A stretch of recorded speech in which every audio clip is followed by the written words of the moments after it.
কিয়ামতের ময়দানে যখন মানুষগুলো দাঁড়িয়ে যাবে, আল্লাহ রাব্বুল আলামিন জাহান্নামীদেরকে জিজ্ঞাসা করবে, জাহান্নামীরা তোমরা কেন জাহান্নামে আসলা? তারা জবাব দিবে, মা সালাকাকুম ফি সাকর ক্বালু লাম নাকু মিনাল মুসাল্লিন।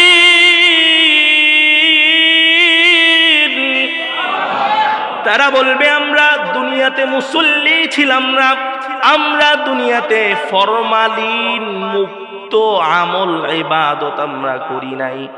ওয়ালাম নাকুনু তুইমুল মিসকিন। দুই নাম্বার কারণ তারা বলবে, ওয়ালাম নাকুনু তুইমুল মিসকিন। দুই নাম্বার কারণ হলো আমরা কোন ইয়েতিম মিসকিনকে খাবার দিতাম না। ইয়েতিম ইয়া কালবার রুম, হে রুমের কুত্তা, হে রুমের কুত্তা, তুই আমাকে অফার দেস, অর্ধেক রাজত্ব তুই আমার নামে লিখে দিবি, অর্ধেক রাজত্ব আমার নামে লিখে দিবি, তোর সুন্দরী কন্যাকে তুই আমার সাথে বিবাহ দিবি, তার বিনিময়ে আমি ঈমান ছেড়ে দিব। এটা কখনো হতে পারে না, পারে না। তোর চাইতে বড় অফার আমার মালিক, আমার রব, আমার আল্লাহ আমাকে দিয়েছেন। সুবহানাল্লাহ। তোর চাইতে বড় অফার আমার মালিক,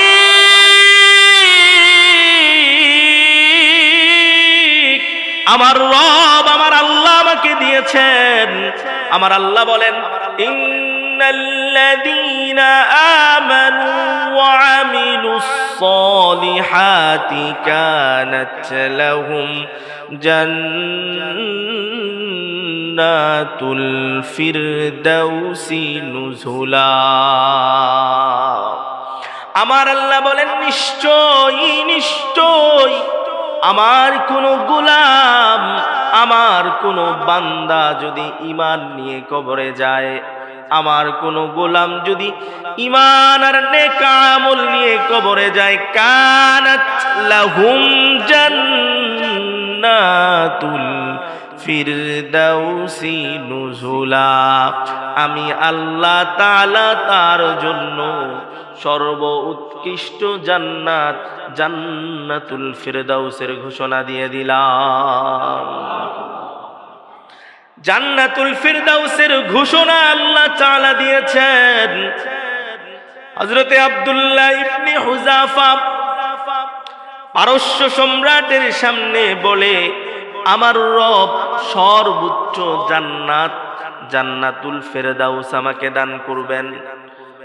সর্বনিম্ন জান্নাত যেই মানুষটা পাবে, সর্বনিম্ন জান্নাত, ওই মানুষটার জন্যে আমার রব এই গোটা দুনিয়াটা 10 দুনিয়ার জান্নাত সর্বনিম্ন জান্নাতি ব্যক্তিকে দান করে দিবে। সর্বনিম্ন জান্নাতি যে ব্যক্তিটা হবে, তাকে আল্লাহ তাআলা 10টা দুনিয়ার সমান জান্নাত আল্লাহ তাআলা দিয়ে দিবে।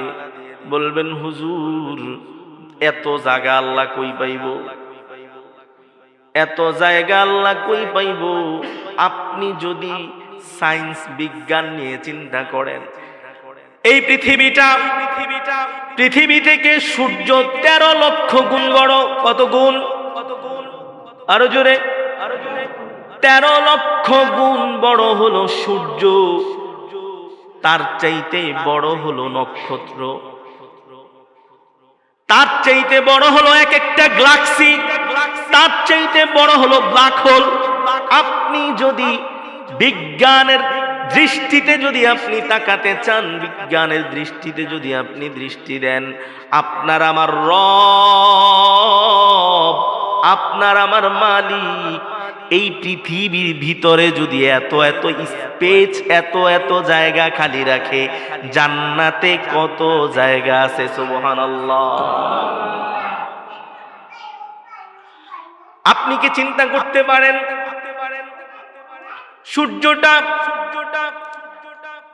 সূর্যটা পৃথিবী থেকে ছোট দেখা যায়, অথচ এত বড় সূর্য পৃথিবী থেকে 13 লক্ষ গুণ, 13 লক্ষ গুণ, 13 লক্ষ গুণ, গুণ বুঝেন তো, যোগ না কিন্তু, 13 লক্ষ গুণ, গুণ।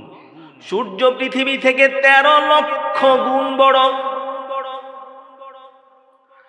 তাহলে সেই রব, সেই মালিক একজন বান্দাকে 10 দুনিয়ার জান্নাত দিবে, এটা তো কম হইছে? কথা কোন ঠিক কিনা?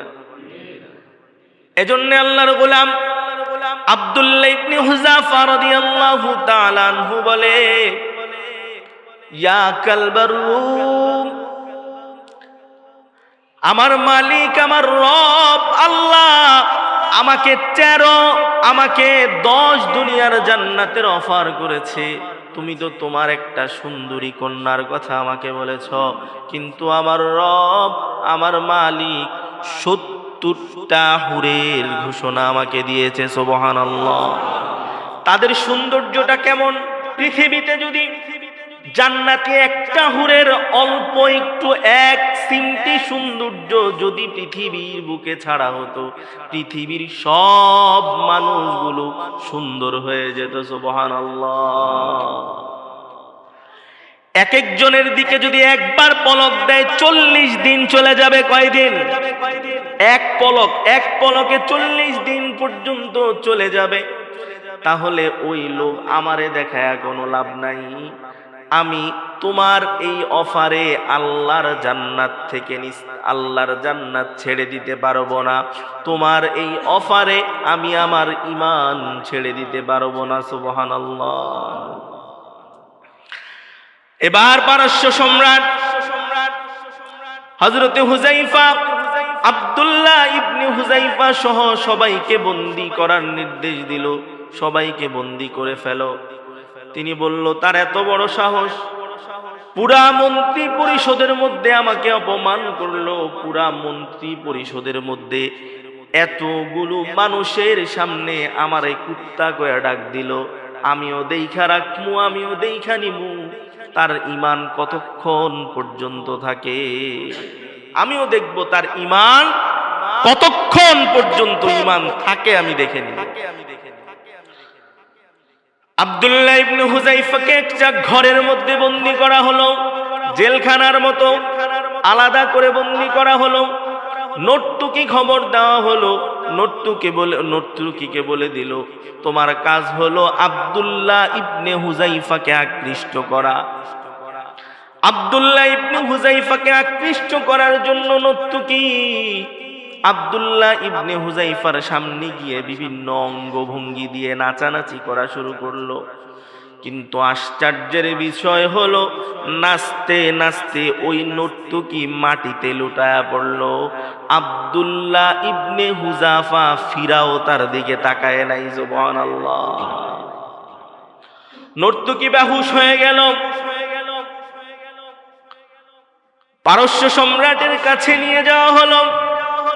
তিনি তাকে জিজ্ঞাসা করলেন, তোমারে পাঠাইছি আব্দুল্লাহ ইবনে হুযাফাকে আকৃষ্ট করার জন্য, কিন্তু তুমি নিজেই যে মাটিতে পড়ে গেলা, কারণ কি? বলে, আপনি এমন একজন মানুষের কাছে আমাকে পাঠাইছেন, এটা মানুষ না কি আল্লাহই ভালো জানে। আমি যে এতক্ষণ পর্যন্ত নাচলাম, আমার নাচটা তো কামে দিত যদি একবার আমার দিকে তাকাইতো। সুবহানাল্লাহ। সে আমার দিকে তাকাই নাই, আমি নাচতে নাচতে বেহুশ হয়ে গেছি। এই মানুষের ঈমান এইভাবে ধ্বংস করা সম্ভব? এবার রোমের বাদশা আব্দুল্লাহ ইবনে হুযাফাকে খাবার দেওয়া বন্ধ করে দিতে বললেন, খাবার সরবরাহ করা বন্ধ করে দিতে বললেন। আব্দুল্লাহ ইবনে হুযাফার ঘরে কোনো ধরনের কোনো খাবার দেওয়া হয় না। 3 দিন পর্যন্ত আব্দুল্লাহ ইবনে হুযাফাকে কোনো খাবার দেয় না। খাবার যখন না থাকে, পেটের মধ্যে যখন খাদ্য না থাকে, তখন মেজাজ কিন্তু এমনি গরম হয়, ঠিক না? দেখবেন যারা সারাদিন পর্যন্ত রোজা রাখে, রোজাদার ব্যক্তি ইফতারির সময় যদি আসে, উল্টা পাল্টা কোনো কথা যদি তার সামনে কোন চটকনা একটাও মাটিতে পড়তো না, ঠিক কিনা? তখন মাথা এমনিতেই গরম, সারাদিন না খায়া এখন নাইছে উল্টা পাল্টা কথা কইতে, এক ঠাড়ায় চটকনা দেয়, কারণ মাথা এমনি গরম, মনে হয় যে সব খায়া ফেলবে, ঠিক কিনা? আব্দুল্লাহ ইবনে হুযাফাকে খাবার দেওয়া হয় না 3 দিন পর্যন্ত। খাবার না দেওয়ার কারণে আব্দুল্লাহ ইবনে হুযাফা একেবারে জীর্ণ শীর্ণ হয়ে গেছে, শরীরের মধ্যে কোনো শক্তি নাই, দাঁড়াতে পারে না। দাঁড়ানোর মতো শক্তি আব্দুল্লাহ ইবনে হুযাফা হারিয়ে ফেলেছে। যখন দেখলো জীবন যায় আর আসে অবস্থা, ডাক্তার নিযুক্ত করলো। ডাক্তার বলে হুযাফাকে যদি খাবার দেওয়া না হয় তাহলে সে মারা যাবে। খাবার প্রদান করা হলো শুকুরের গোশত আর মদ। কি দেওয়া হলো? শুকুরের গোশত খাওয়া হালাল না হারাম? জোরে বলেন, হালাল না হারাম? মদ খাওয়া হালাল না হারাম? মাসআলা হলো জীবন বাঁচানোর জন্য, জীবন বাঁচাবার জন্য যদি হারাম খাদ্য সামনে আসে, যতটুকু খাইলে জীবন বাঁচে ততটুকু খাওয়া ওই সময়ের জন্য হালাল, ওই সময়ের জন্য হালাল। জীবন চলে যাইতেছে, খাবারের জন্য জীবন চলে যাচ্ছে, এই সময় হারাম খাদ্য সামনে অল্প একটু খাইলে জীবনটা বাঁচে। মাসআলা হইল ওই অল্প একটু খাওয়া তার জন্য হালাল। কিন্তু আব্দুল্লাহ ইবনে হুযাফার সামনে যখন খাবার নিয়ে আসা হলো, খাবার দেওয়ার পর আব্দুল্লাহ ইবনে হুযাফাকে বলতেছে, আব্দুল্লাহ ইবনে হুযাফা, তোমার শরীরটা একবারে জীর্ণ শীর্ণ হয়ে গেছে, তোমার জন্য খাবার নিয়ে এসেছি। খাবার হলো মদ আর হইল শুকুরের গোশত। যখনই আব্দুল্লাহ ইবনে হুযাফার সামনে মদ আর শুকুরের গোশত শব্দটা উচ্চারণ করেছে, এক লাথি দিয়ে খাবারটা জায়গা থেকে দূরে সরিয়ে দিয়েছে। ডক্টর এসে বলে, আমি তো মনে করেছি সে মরে যাবে, কিন্তু যখনই শুকুরের গোশত আর মদের কথা শুনেছে তখন তার ঈমানের পাওয়ার আরো বেড়ে গেছে। সুবহানাল্লাহ। শরীরের মধ্যে শক্তি নাই, শরীরের মধ্যে শক্তি নাই, শক্তি নাই, কিন্তু হারাম খাবারের কথা শোনার সাথে সাথে পাটা লাড়া দিয়ে খাবারগুলো জমিনের মধ্যে ফেলে দিয়েছে। বাদশা শুনে কয় তার এত তেজ, এক কাজ করো, সবগুলারে সামনে আনো, তেল গরম করতে থাকো, তেল গরম করতে থাকো। আব্দুল্লাহ ইবনে হুযাফার সামনে 2 জনকে তেলের মধ্যে ছেড়ে দেওয়া হলো। 2 জন সাথে সাথে শাহাদাত বরণ করলো। আব্দুল্লাহ ইবনে হুযাফাকে বলে, আব্দুল্লাহ ইবনে হুযাফা, যদি তুমি ভালোই ভালো ঈমান ছেড়ে দাও তাইলে তোমাকেও ছেড়ে দেওয়া হবে। তুমি যদি ঈমান ছেড়ে দাও তোমাকে ছেড়ে দিব, আর কষ্ট দিব না। আব্দুল্লাহ ইবনে হুযাফার চোখ বেয়ে বেয়ে পানি পড়তেছে। বলে, আব্দুল্লাহ ইবনে হুযাফা, তোমার পালা, এবার তোমাকে ফেলে দিব। তিনি চোখ বেয়ে বেয়ে যখন পানিগুলো ছাড়ছেন, এখন রোম সম্রাট বলতেছে, বুঝেছি মৃত্যুর ভয় মনে হয় তোমার হৃদয়ের মধ্যে কাঁপতেছে, মৃত্যুর ভয়ে তোমার হৃদয় কাঁপছে, মৃত্যুর ভয়ে তোমার হৃদয় কাঁপছে। এতক্ষণ পর্যন্ত তোমাকে কতগুলো অফার আমি দিলাম, কোনো অফার তুমি গ্রহণ করলা না, খাবার পর্যন্ত ফেলে দিলা, কিন্তু যখনই তোমার সামনে 2 জনকে মেরে ফেললাম সাথে সাথে তোমার হৃদয় কেঁপে উঠেছে। আব্দুল্লাহ ইবনে হুযাফা ডাক দিয়া কয়, এই রোমের কুত্তা, আমি মরার জন্যে কান্না করি না, আমি কান্না করতেছি আমার রব, আমার মালিক যদি আমাকে 100টা জীবন দিত, 100 বার যদি আমাকে জীবন দিত, আমি আব্দুল্লাহ ইবনে হুযাফা 100টা জীবন যদি আল্লাহর জন্য বিলীন করে দিতে পারতাম, তাহলেই না হয়তো আমার জীবনের সার্থকতাটা খুঁজে পেতাম। সুবহানাল্লাহ। তুই আমাকে আগুনে ফেলে দিবি। মুমিন কখনো মৃত্যুকে ভয় করে, ইমানদার কখনো মৃত্যুকে ভয় করে না। কথা বলেন ঠিক কিনা? আপনারা দেখেছেন উসমান হাদিকে গুলি করা হয়েছে, উসমান হাদি যখন মৃত্যুর আগে তার বক্তব্যগুলো সোশ্যাল মিডিয়ায় এখনো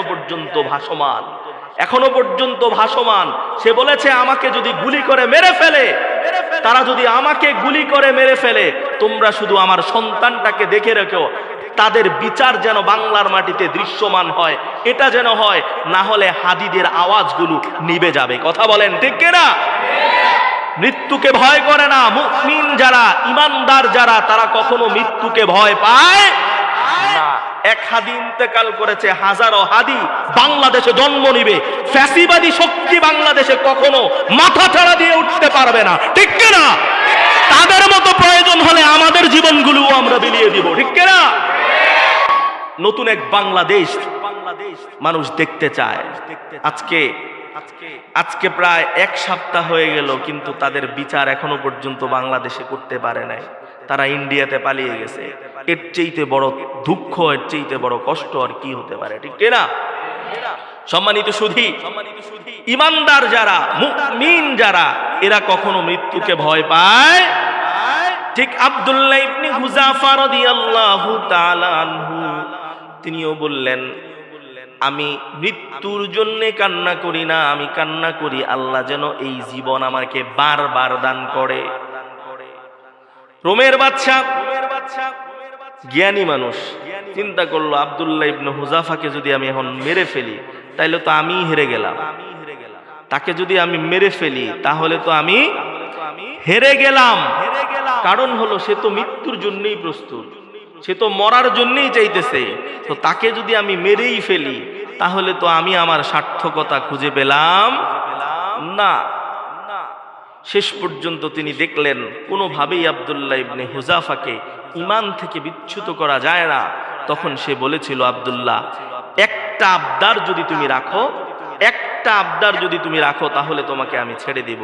সেটা হলো তুমি আমার কপালে একটা চুমা দিবা। সুবহানাল্লাহ। আমরা এলে কইতাম কপালে আরো আজাগায় কুজাগায় যদি চুমা দেওয়া লাগে, এইটাও দিন, এই জায়গা থেকে বাঁচানোর জন্য। কথা কন ঠিক কিনা? আব্দুল্লাহ ইবনে হুযাফা তখন বলেছিল, আমি চুমা দিব তোমার কপালে, এই জন্য তুমি আমাকে ছেড়ে দিবে। এই কারণে আমি তোমার কপালে চুমা দিতে পারবো না। সুবহানাল্লাহ। এই কারণে আমি তোমার কপালে চুমা দিতে পারবো না। তোমার কপালে চুমা দিতে পারি, একটা শর্ত আছে আমার। কি আছে শর্ত? বাদশা কয় খাইছে, কপালে চুমা দিবে, এইটার মধ্যেও আবার শর্ত। এইটার মধ্যে শর্ত হলো তুমি এটা মনে করতে পারবা না যে আমি তোমার কপালে চুমা দিলাম, তার বিনিময়ে তুমি আমাকে ছেড়ে দিলা, মৃত্যু থেকে নিস্তার করে দিলা, এটা তুমি মনে করতে পারবা না। আর আরেকটা শর্ত হলো আমি তোমার কপালে চুমা দিতে পারি, আমার যে সঙ্গীগুলো এখনো পর্যন্ত তোমার কারাগারে বন্দী, প্রত্যেকটাকে ছেড়ে দিতে হবে। যদি তুমি এই দুইটা শর্তে রাজি হও, তাইলে আমি তোমার শর্তে রাজি। সুবহানাল্লাহ। আল্লাহর গোলাম সাহাবায়ে কেরামদের ঈমান এমনই ছিল। আব্দুল্লাহ ইবনে হুযাফা রাদিয়াল্লাহু তাআলা আনহু শেষ পর্যন্ত বাদশা তার এই শর্তগুলো মেনে নিতে বাধ্য হলো। আব্দুল্লাহ ইবনে হুযাফা তার কপালে চুমা দিলেন, আর সব বন্দীগুলারে সে ছেড়ে দিল। শুধু বিনিময় ছিল বন্দীগুলাকে যেন ছেড়ে দেয়। সুবহানাল্লাহ। আল্লাহর গোলাম, এই জন্য আপনার আমার ঈমান হবে সাহাবায়ে কেরামদের ঈমানের মতো। আপনার আমার ঈমানের অবস্থা মেজবাতির মতো, ফিউজ লাইটের মতো, যায় আর আসে অবস্থা। কথা কন ঠিক কিনা? সকালে ঈমান থাকলে বিকালে থাকে না, বিকালে থাকলে সকালে থাকে না। যদি কোনো আল্লাহর বান্দার ঈমান যদি না থাকে, তাহলে তার অ্যাকাউন্টে নেক আমল জমা হয় না। আপনি যদি ব্যাংকে যান, 1 লক্ষ টাকা নিয়ে আপনি পূবালী ব্যাংকে গেলেন, 1 লক্ষ টাকা পূবালী ব্যাংকে আপনি জমা করবেন। ক্যাশিয়ার আপনাকে বললো ব্যাংক অ্যাকাউন্ট দেন, কয় অ্যাকাউন্ট নাম্বার নাই। কয় তাইলে এটা কই জমা করবো? কয় জেনে মনে চাই হেনে জমা করেন। আপনি কোন তো আপনারে পাগল ছাড়া আর কিছু বলবে নাকি? আপনারা বুঝেন নাই মনে হয়। আপনি 1 লক্ষ টাকা জমা দেওয়ার জন্য গেলেন পূবালী ব্যাংকে, 1 লক্ষ টাকা জমা দিবেন, কিন্তু আপনার কাছে অ্যাকাউন্ট নাম্বার নাই। অ্যাকাউন্ট নাম্বার যদি না থাকে 1 লক্ষ টাকা কোথায় জমা হবে? 1 লক্ষ টাকা জমা দেওয়ার মতো কোনো জায়গা আছে নাকি? আপনি তারে বললেন যেখানে মনে চায় সেখানে জমা দাও, কিন্তু আল্লাহর গোলাম ঈমানটা হইল অ্যাকাউন্ট। যদি আপনার অ্যাকাউন্ট থাকে তাইলে নেক আমল জমা হবে, আর যদি অ্যাকাউন্ট না থাকে তাইলে কোনো আমল আপনার অ্যাকাউন্টে জমা হয় না। ঠিক কি না? ঈমান যদি থাকে তাইলে নামাজ অ্যাকাউন্টে আসবে, রোজা অ্যাকাউন্টে আসবে, হজ অ্যাকাউন্টে আসবে, যাকাত অ্যাকাউন্টে আসবে, ভালো কাজ অ্যাকাউন্টে জমা হবে। ঈমান যদি না থাকে তাহলে কোনো আমল আপনার অ্যাকাউন্টে জমা হবে। এজন্য আপনার প্রথম কাজ হলো ঈমান। ঈমানকে মজবুত করা হলো 1 নাম্বার কাজ। ঈমানকে মজবুত করা হলো 1 নাম্বার কাজ। আল্লাহর গোলাম, এই জন্য আল্লাহ তাআলা ওয়াদা করেছেন, ইন্নাল্লাযীনা আমানু ওয়া আমিলুস সলিহাতি কানাত লাহুম জান্নাতুল ফিরদাউসি নুজুলা। গোলাম শুন, ঈমান নামক অ্যাকাউন্ট যদি তোর তৈরি হয়, ওয়া আমিলুস সলিহাত, নেক আমল জমা হবে। আর যদি নেক আমল জমা হয়, ওই নেক আমলের বিনিময়ে আমি আল্লাহ তোরে আমার জান্নাত দিয়ে দেব। সুবহানাল্লাহ। এজন্য ঈমান ঠিক করার দরকার আছে না নাই? আমাদের তো ঈমানের অবস্থা 12টা, তারপরে আমল, সব আমল হইছে ফরমালিন যুক্ত। ফরমালিন মুক্ত কোনো আমল আমাদের নাই, আছে নাকি?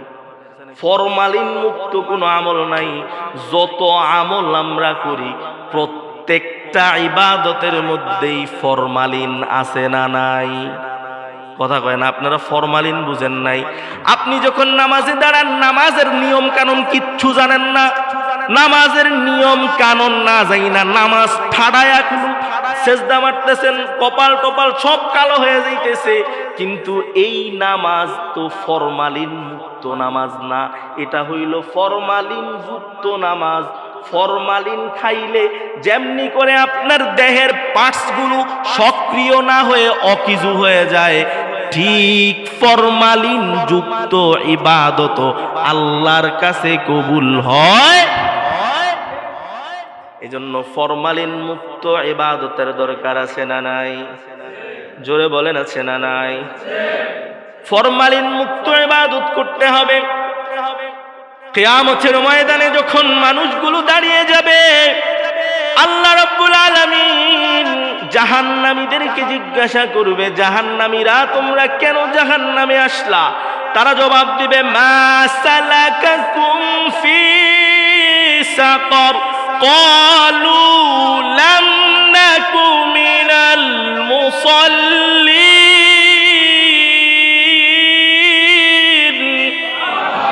তারা বলবে, আমরা দুনিয়াতে মুসল্লি ছিলাম না, আমরা দুনিয়াতে ফরমালিন মুক্ত আমল ইবাদত আমরা করি নাই। ওয়ালাম নাকু নুতঈমুল মিসকিন। 2 নাম্বার কারণ তারা বলবে, ওয়ালাম নাকু নুতঈমুল মিসকিন। 2 নাম্বার কারণ হলো আমরা কোন ইয়েতিম মিসকিনকে খাবার দিতাম না। ইয়েতিম